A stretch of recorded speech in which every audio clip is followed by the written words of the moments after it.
1, 2, 3, 4, 5, 6. 1, 2. 5, 4, 3. Sorry. Start over. 5, 4, 3.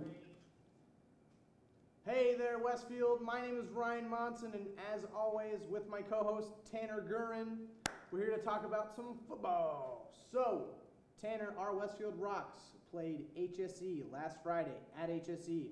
Amazing environment to play in if you're HSE, right? We pretty much didn't perform as well as we thought. We had about 3 fumbles in the first quarter, I believe, and HSE pretty much took advantage of every single mistake that Westfield made. And when you do that, you're going to win by a lot. And in the end, Westfield won 49-14. The Royals won. Yeah, the Royals. Did I say Westfield? You said Westfield. Should we start over? Okay. I really want to start over. You're killing me. Sorry. It's going to be good. 5, 4, wait a minute. 5, 4. Nope. Hey there, Westfield. My name is Ryan Monson, and as always with my co-host Tanner Gurin, and we're going to talk about some football. So, Tanner, our Westfield Rocks played the HSE Royals. I think they had only lost once to Brownsburg. They're pretty much a really dominant team, and it was an extreme challenge to go into HSE and even put up points, and we did. Yeah. But it was a little too late, and we ended up losing 49-14. So what did you see? I saw, the defense first play of the game for HSE, the fumble by Crockham, and we got it. The offense just didn't really move the ball well. But we did have a couple of drives. Devin Reese with an amazing touchdown catch. Yeah. Nice touch pass from Wade. Yeah. HSE's a good team. Yeah, there was one play where HSE, we literally, and I think this goes down to wrapping up when you tackle, is that when Ryan Ripp, when he ran off to the left side, fans were watching, okay, the play's over, there's a whole bunch of players from Westfield all over that. All of a sudden, you see, this dude just burst out of the pile, and he is gone. And I think just plays like that is just not finishing. We just had that problem all season. Yeah. It wasn't just like a few players the whole entire their defense. HSE had a great defensive game, a great offensive game. Even their JV got to go in and scored a touchdown. Yeah. So we put on our JV a little bit too, and Adam Horkay did pretty nice, and Nick Ferrer. Frank Grimes added a touchdown. Yeah, that was he had some nice spin moves. Utilized the right thumbstick, if you will. I think the Rocks are ready to move on from this week and forget. Yeah. So this week we play tonight McCutcheon, our homecoming game. It's going to be dressed like a warrior day, so we have a lot of Spartans out there, green and gold, Historically, we've done pretty well against McCutcheon. The last 2 years we won. So what do you think we're going to do this week? It should be a pretty easy win. Obviously, you can't take anything for granted. They've only won 2 games this year. Okay. They did give Fisher the nice test last week, though. Yeah. So, a Lafayette team, usually not much competition, but it's the HCC. Yeah, so I do agree with that. I think we will pull out the win finally. Like we said, we're 1-5 right now. Yeah. So I think we're going to go to 2-5 after this week, guys. Yeah. So.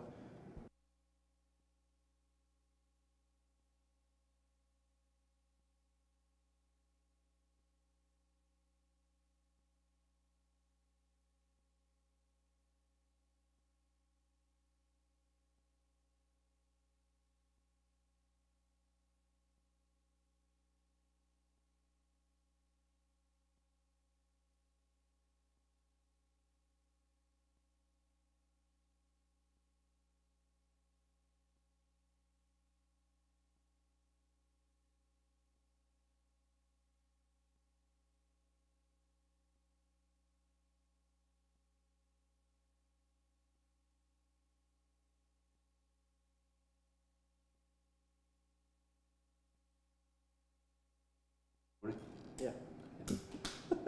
Let me check your sound and then we'll go again. All right.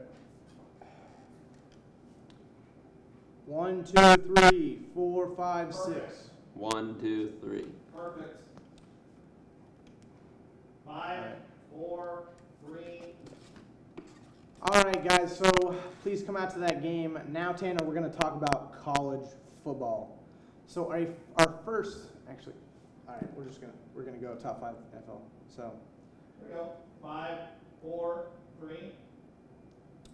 all right, Tanner, so now we're going to do our top 5 NFL coaches right now, not of all time. So for me, I have Mike Tomlin, and he's a coach on the rise. You know, he got there a few years ago after Cowher left.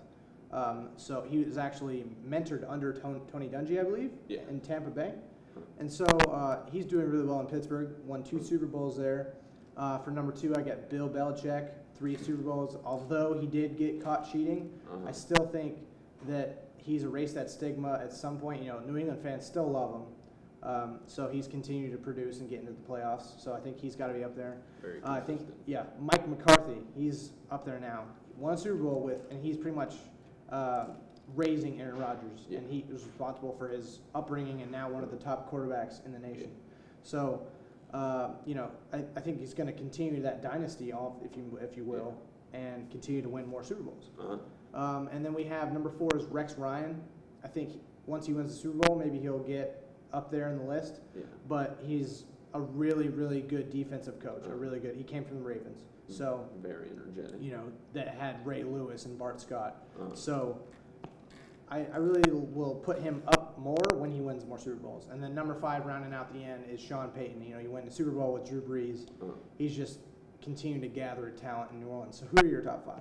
Well, I got Raheem Morris at number 1 with the Tampa Bay Bucks. You know, Josh Freeman, young quarterback. Yeah. Followed by Rex Ryan. I love his energy. Yeah. If I was a player, I'd just love to play for him. Number 3, Sean Payton. When the Saints were just nothing when he came there. Yeah. Now I got Jim Schwartz. You know, the Lions 3-0 this year, and Matt Stafford's looking very good. Followed by Chan Gailey at number 5 for the Bills. Oh yeah. 3-0 start with Ryan Fitzpatrick at Harvard. Yeah. All right, guys. Now we're going to go on to our picks for the college football games of the week. Tanner, first we have Texas A&M, number 14 versus number 18 Arkansas. Who do you got in that game? Gonna go with the Aggies. Arkansas disappointing against Alabama. All right, yeah, I would agree with that. Ryan Tannehill out of Texas A&M is doing really well this year. Even though Big 12 is synonymous with bad defense, I still think they're going to outscore Arkansas. Avenge the loss to the Oklahoma State Cowboys last week. Yeah, I still think they'll be able to overcome that. You know, they're still ranked. Obviously, they still have a lot of talent, so I think they'll come back. Our second game is Alabama at number 12 Florida, a trip-up game in my view. I think Florida is literally going to take it at Alabama, and Florida will take it in the swamp. You know, Brantley is finally getting good. They've established a pro system under Muschamp. Muschamp, right? Yeah. Yeah, okay, so they established a great system in there. They finally have the right pieces. They have Demps. They have Rainey. And so I think Deontay Thompson, a wide receiver out of Florida, he's doing really well. On the defensive side, I think Jelani Jenkins, I think he got suspended, right? Yeah. Or was it Janoris? I can't remember. One of the Jenkinses, he got suspended. The other one is the linebacker. He's doing really well, so I like him. So, like I said, I have Florida in that one. Yeah, I mean, who has Alabama played so far? They played Kent State and North Texas. Arkansas, absolutely no competition whatsoever. Yeah, well, they played Penn State, right? And they did survive out of that game. They did play Penn State, but, I mean, Penn State barely got out alive against Temple. Yeah, the Big Ten's not necessarily a good test for your talent. So, yeah, I do agree with you there. Our third game is Nebraska, number 8, at number 7, Wisconsin. You have the NC State transfer of Russell Wilson. I really, really, really like Wisconsin. I really do. They finally have a running back that's really good. Have an amazing quarterback. And like I said, they continue to have their starters out by the fourth quarter. When you have that happening, you can't have enough good things to say about them. And not that Nebraska's bad, but they don't have a lot of experience playing Big Ten teams. They're new. Even though they have Taylor Martinez, who's really known for making those plays, I really don't see them winning at Wisconsin. I mean, the Big Ten defenses for Wisconsin, you just can't say enough about them. Cornhuskers making their Big Ten debut at Camp Randall. I don't think they're going to pull it out. Yeah. All right. Well, now we're going to do our NFL games to watch and our picks. So, first game is Pittsburgh at Houston. Who you got in that one? Got to go with the Steelers. They barely beat the Texans, but just they're not going to lose that game. Yeah, I actually have Houston. I still think that Pittsburgh, I don't know, there's that feeling, if you may, that Houston's going to want to win this one. I don't know. Yeah. It's totally randomly just, when you do, okay, so yeah. I just like Houston. I like that now they actually just released Steve Slayton, so now they've really said, hey, Ben Tate, you are the running back. You are the soul. And then I think they have Derek Ward, too. So they finally have a running game. Andre Johnson still being good. Their defense led by Brian Cushing and Mario Williams, amazing. So I really think Pittsburgh's just going to fall off at Houston. All right, and then so our second game is New England at Oakland. My Patriots, I'm sorry. But Oakland, I think they're 2-1, right? Yeah, that sounds right. So they won last week against the Jets. That's extremely impressive because Darren McFadden is pretty much known to be almost a bust. He hasn't really done too much in Oakland, and he's finally getting that pep in your step and those moves to come back and actually find holes and make plays. And then he's also behind him is Michael Bush, I think. Yeah. Jason Campbell's having an amazing year too. So, but I still think I like the Patriots. They just lost to the Bills. They haven't lost to the Bills in 15 years. No, since 2003. I'm sorry. 15 games. Oh, whatever. Close 15 years, 15 games. Same thing. For a Patriots fan, time is very messed up. Can't lose to the Bills. Point is, you can't lose to the Bills, and when you lose to the Bills, you're ready for some blood. Yeah. So the Patriots are going to take it out on Oakland. I got the Patriots.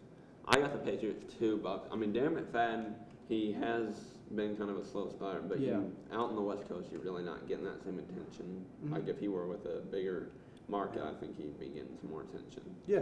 But I'm still going to go with the Patriots. Okay. And then of course, our Monday night game, Indianapolis at your Buccaneers. Yeah. Who do you have? I got Tampa Bay, Josh Freeman. Oh, surprise. Yeah. It's going to be a rout. Well, yeah, the Indianapolis finally decided on Curtis Painter. Yeah. And one of my favorite plays was when Polamalu totally got that, or not totally, but yeah, he got the fumble recovery for a touchdown after Harrison just totally blew up Curtis Painter. And that was really funny because people were like, where's Peyton Manning? Where'd he go? I miss him so much. So the Colts just can't find any answer for their offense. The reason why they get so close is because of their defense. The only reason. Not because of Kerry Collins, not because of Curtis Painter. You undervalue the actual getting that chemistry between the wide receiver, at that timing. Curtis Painter probably, if Peyton Manning was in the game, they would have beaten Pittsburgh because, he missed 2 or 3 easy wide receivers, easy plays. So I also have Tampa Bay, Lee Garrett Blount, running back. Ernest Graham, he's doing really good. Kellen Winslow, junior tight end. Yeah, Kellen Winslow. If I can just jump in, Wednesday's news, Orlovsky signed back by the Colts. Oh, wow. And if Collins doesn't play, Orlovsky. Yeah. So watch out for that, Colts fans. So our final portion is Stump the Gurn. And for those of you who don't know, basically this dude knows everything about high school. Everything. Even their nicknames. So Fisher's Tigers, Lafayette Jeff, Broncos. So he knows all the nicknames. So we're going to try and stump him, and you guys can tweet us at WHS_RockTV and give us some schools, try and stump this kid, because that's the main goal of the show. So what we're going to do is have this kid turn around. I'm going to read the schools, and we're going to see if we can stump him. So the very first one, are you ready, sir? Yes. Okay. Crown Point. The Bulldogs. And that is correct. He said Bulldogs. And the second one is Northfield. The Norsemen. And that is correct again, 2 for 2. Can you make the board? 3 for 3? Yeah. Rossville. Rossville is the Wildcats.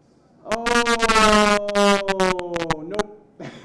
It is the Hornets. What is it?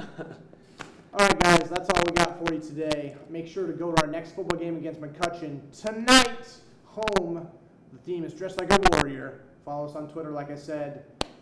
For Tanner Gurn, I'm Ryan Monson. Stay classy, Westfield.